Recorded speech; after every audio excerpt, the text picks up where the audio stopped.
right now on theenergynews.com. Devon Energy plans to sell its international assets. Nexen will spend on its BC shale gas play, and Ivanhoe will merge its Mongolian subsidiary.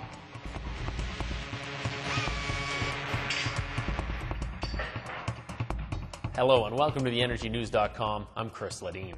Independent oil and gas producer Devon Energy will sell its Gulf of Mexico and international assets, while its Canadian operations will continue to figure prominently in its portfolio.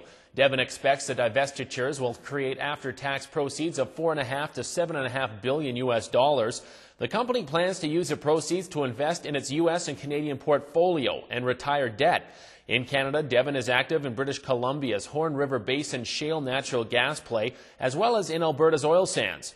The sales will add double-digit percentage earnings, cash flow, production, and reserves. Beginning in 2011, Devon Energy will spend up to $275 million for the reorganization.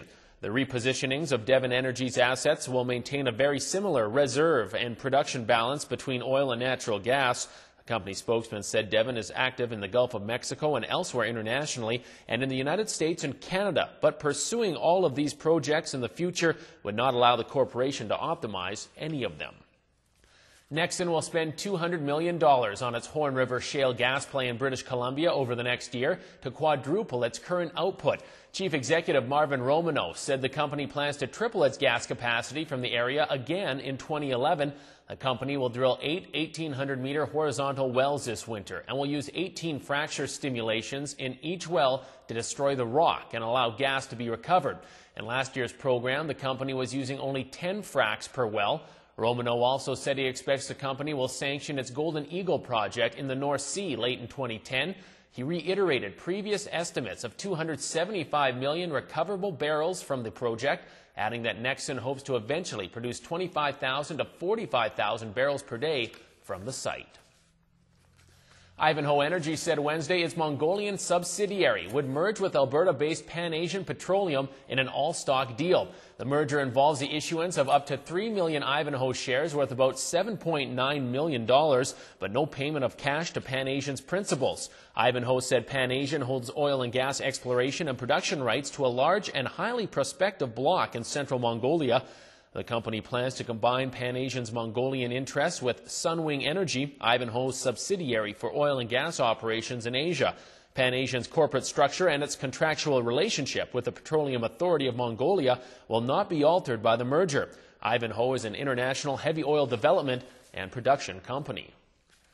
Flint Energy Services says it has been awarded contracts for Suncor Energy's Firebag 3 oil sands project. The fabrication work that is currently underway will be completed in the first quarter of 2010 and will employ up to 385 workers over the next few months.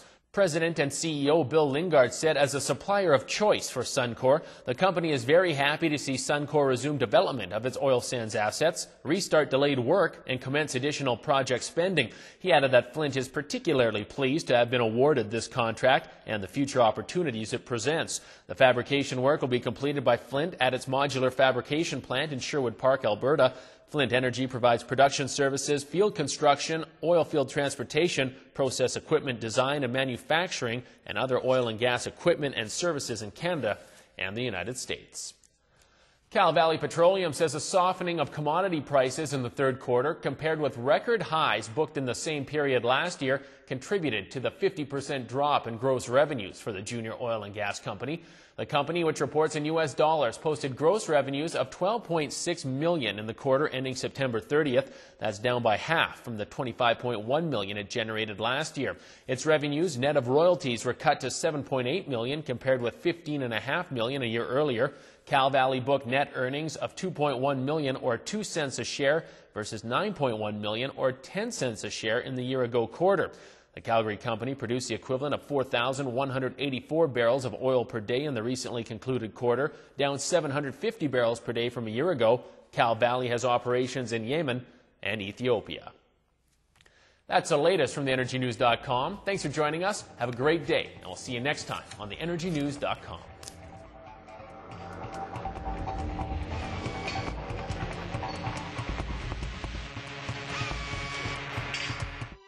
TheEnergyNews.com is powered by Core Nucleus, a Status Firm technology.